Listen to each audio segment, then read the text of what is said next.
हमारी संस्कृति, हमारे संस्कार सदा रहे हमारे साथ।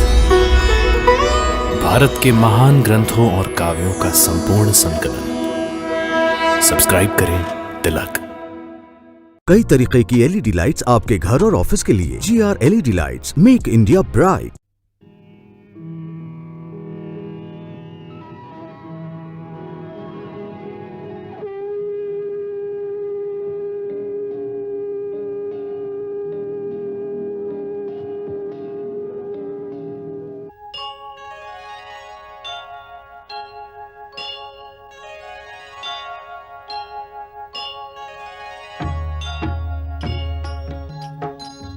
सीताराम चरित अति पावन, मधुर सरस अरु अति मन भावन।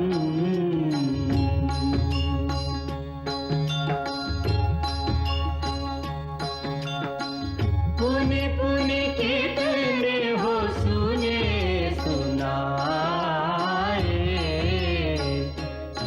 की प्यास बुझत न बुझाए।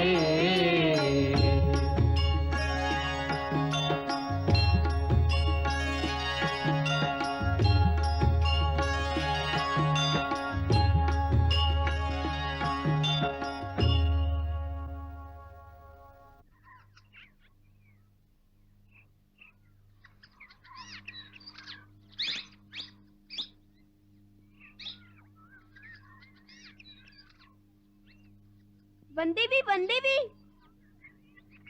वनदेवी वनदेवी, अयोध्या के राजकुमार शत्रुघ्न ने आपके दोनों पुत्रों का जातक संस्कार किया है। राजकुमार ने जातक संस्कार किया है। हाँ वनदेवी, जातक संस्कार किया है। क्या अयोध्या के राजकुमार शत्रुघ्न ने?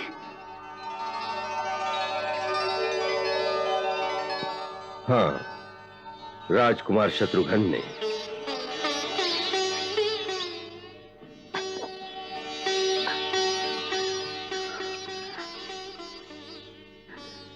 प्रणाम गुरुदेव। कल्याण हो।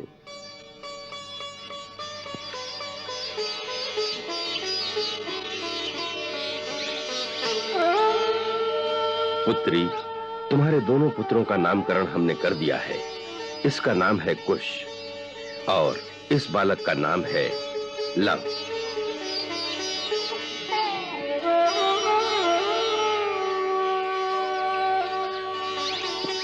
अपने पुत्रों के शुभ लक्षण देखे तुमने? इनके जन्म के समय वन में चारों ओर अयोध्या की राज पताकाएं फहरा रही थीं। आश्रम के द्वार पर अयोध्या की सेना भेरी नाद कर रही थी। राजकुमार शत्रुघ्न महाराज राम की आज्ञा से मथुरा जाते हुए सेना सहित यहां रात भर के लिए रुक गए थे। इन बालकों की भांति वो भी सूर्यवंश के हैं, तो उस नाते इनके चाचा भी लगते हैं। सो उन्हीं की गोद में इनका जातक संस्कार संपन्न हुआ। कुमार शत्रुघ्न ने भेंट स्वरूप अपने गले के हार इन्हें पहनाए हैं, जिनमें अयोध्या के राज्य चिन्ह अंकित हैं। ये सारे शकुन यही कहते हैं कि तुम्हारे पुत्र एक दिन बड़े पराक्रमी राजा बनेंगे। पुत्री, इन पुत्र रत्नों के जन्म पर तुम्हें बहुत बहुत बधाई है। पूज्य पिता, ये सब आप ही का आशीर्वाद है। कल्याण मस्तु।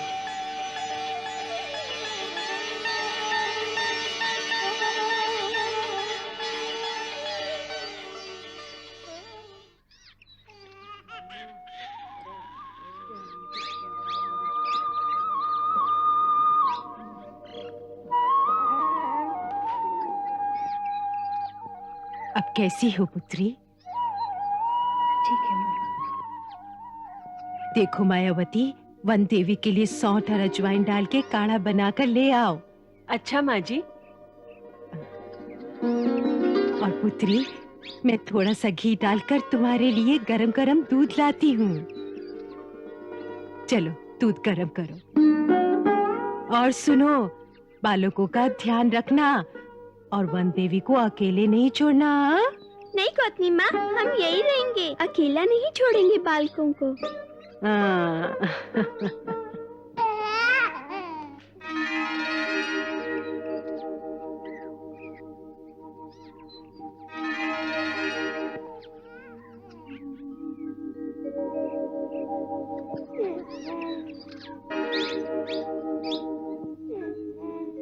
सिए के आंचल में खिले ममता के दो फूल, जिनकी मधुर सुगंध से गई सबे दुख भूल।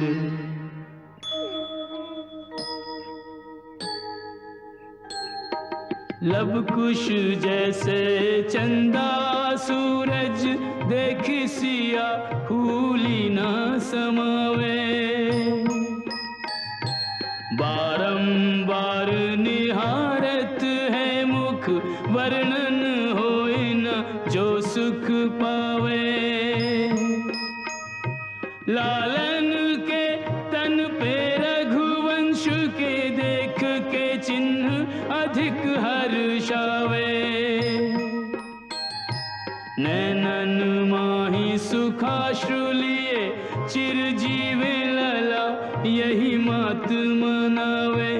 जीवे लला यही मात मनावे।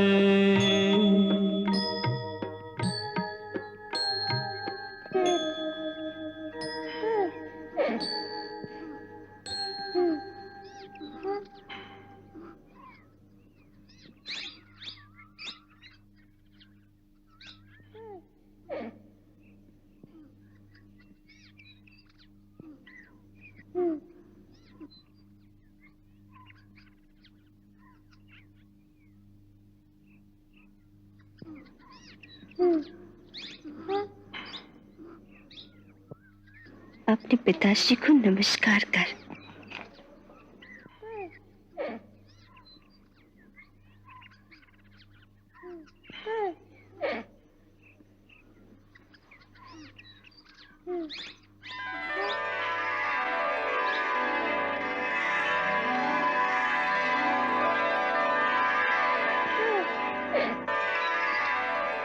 तू भी कर।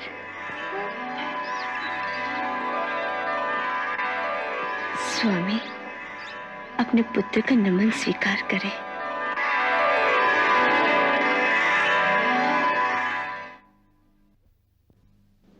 क्या बात है भैया? लक्ष्मण, जैसे सीता की आवाज सुनाई दी। भाभी किसी कष्ट में ना हो, शायद सहायता के लिए आपको बुलाती हूं। नहीं लक्ष्मण, तुम सीता को नहीं जानते। वो एक दृढ़ संकल्प वीरांगना है। पहली बात तो उसे कोई कष्ट हो नहीं सकता, और यदि हो भी तो वो मुझे सहायता के लिए कभी नहीं पुकारेगी। उसमें बड़े से बड़े कष्ट से अकेले लड़ने की शक्ति है। वो यहां से दुर्गा का रूप धारण करके गई है, उसे कष्ट नहीं हो सकता।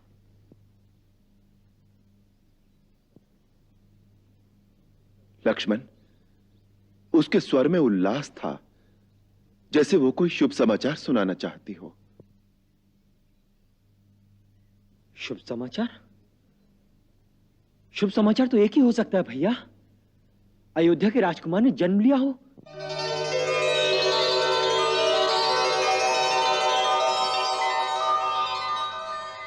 संभव है।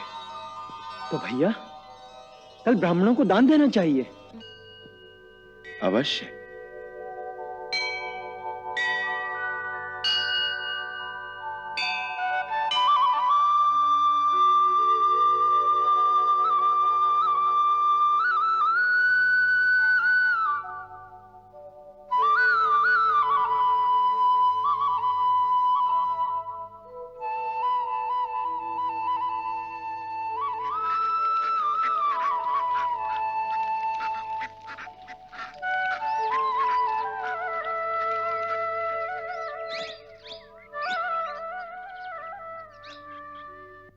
कुमार शत्रुघ्न, तुम्हारे कुल ने सदा ऋषियों की सहायता की है। आज तुम उसी कर्तव्य का पालन करने जा रहे हो। हम तुम्हें विजयी होने का आशीर्वाद देते हैं।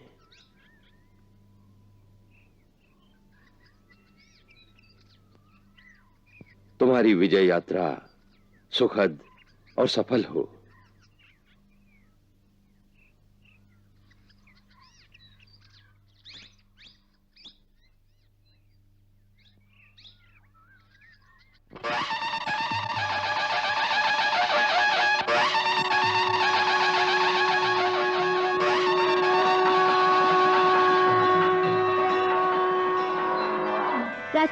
राजकुमार जी, आपसे एक संदेश कहना है। कहो। ये पुष्प आपके लिए वन देवी ने भेजा है।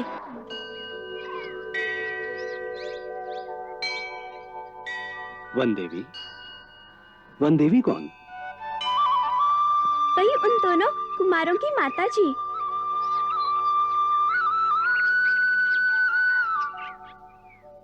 उनके श्री चरणों में मेरा प्रणाम कहना और कहना कि मैं ये पुष्प युद्ध में अपने साथ रखूंगा।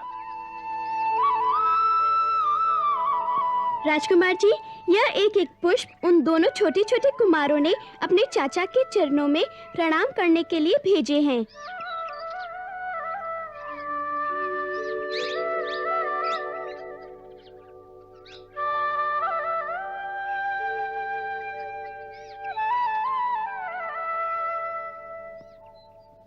उन दोनों को मेरा आशीर्वाद देना और कहना कि ऐसे वीर बनना कि एक दिन अपने चाचा को भी हरा दे।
सेना नायक, अब यहां से सेना को बड़ी सावधानी से आगे बढ़ना चाहिए।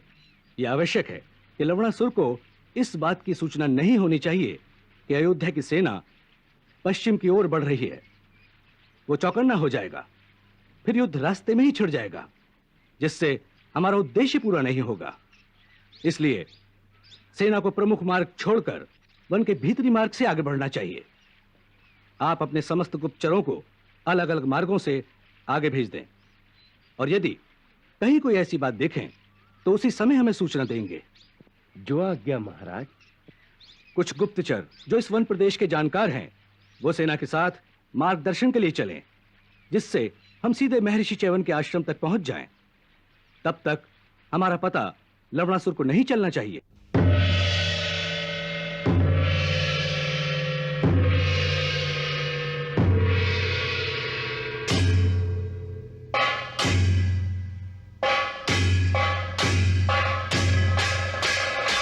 राक्षस कुल गौरव मधुरा नरेश महाराजाधिराज लवणासुर पधारते हैं।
बंदीजनों को उपस्थित किया जाए।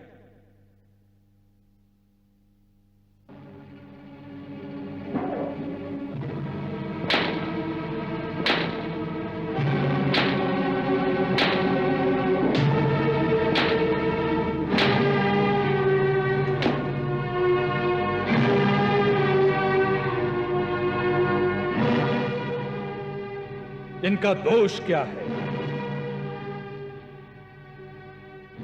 महाराज, हमें सूचना मिली थी कि राज्य की पूर्वी सीमा पर कुछ ऋषि लोग एक बहुत बड़े यज्ञ का अनुष्ठान कर रहे हैं।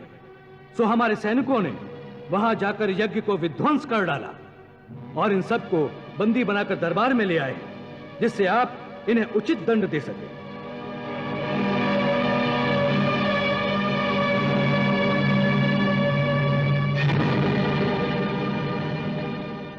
क्या तुम्हें ये ज्ञान नहीं था? हमारे राज्य में वैदिक पूजा का निषेध है। यज्ञों का अनुष्ठान करके देवताओं से शक्तियां प्राप्त करना और उन शक्तियों का संग्रह करना सबसे बड़ा पाप है हमारे राज्य में। क्या तुम्हें ये ज्ञान नहीं था?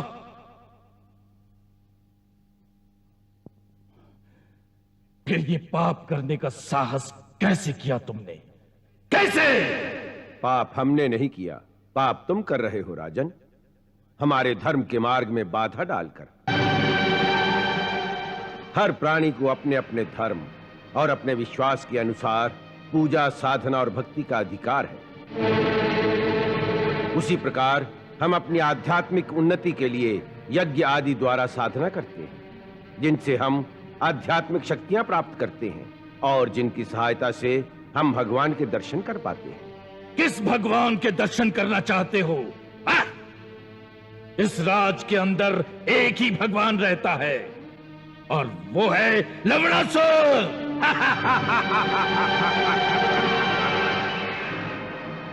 हमारे राज्य में दूसरे किसी भगवान की पूजा नहीं हो सकती। नहीं। महाराज लवणासुर, ऐसा लगता है तुम्हारा काल तुम्हारे सर चढ़कर बोल रहा है, क्योंकि जब प्राणी का अहंकार इस सीमा तक पहुंच जाता है, वो अपने आप को भगवान मानने लगता है, वही उसका अंत समय होता है। ले जाओ इसे, उल्टा लटकाकर जीते जी इसकी खाल उतार दो। ले जाओ। ठहरो लवणासुर, तुम्हारे इन सैनिकों के हाथों मरना हमें स्वीकार नहीं। हमारे पास अपने प्रभु के श्री चरणों में जाने के लिए योग रचित बड़े सुंदर मार्ग भी है। हम उसी मार्ग से अपने प्रभु के श्री चरणों में अपने को समर्पित करते हैं। परंतु तुम्हें ये चेतावनी भी देते हैं कि अब तुम्हारे इस पापमय जीवन का अंत आ गया है।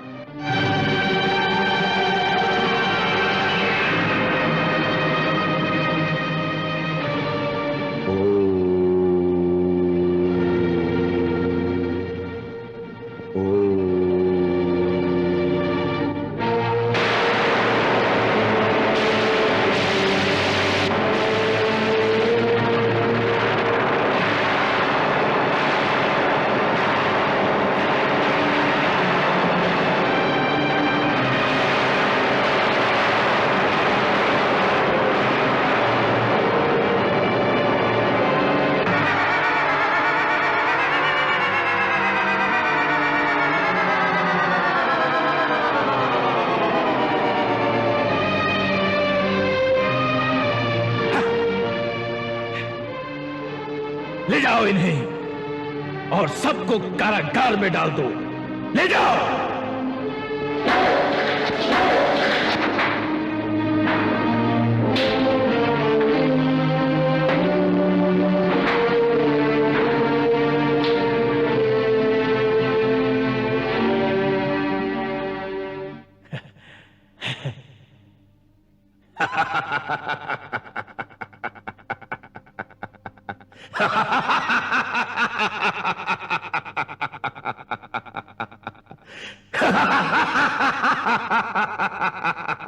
मंगल भवन अमंगल सुदशरथ अजिर बिहारी।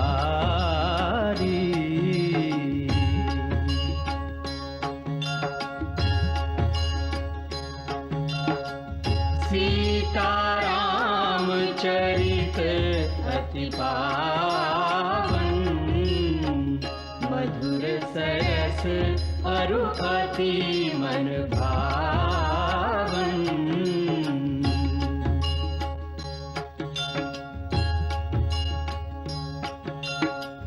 पुनि पुनि कितने हो सुने सुनाए, की प्यास बुझत न बुझाए।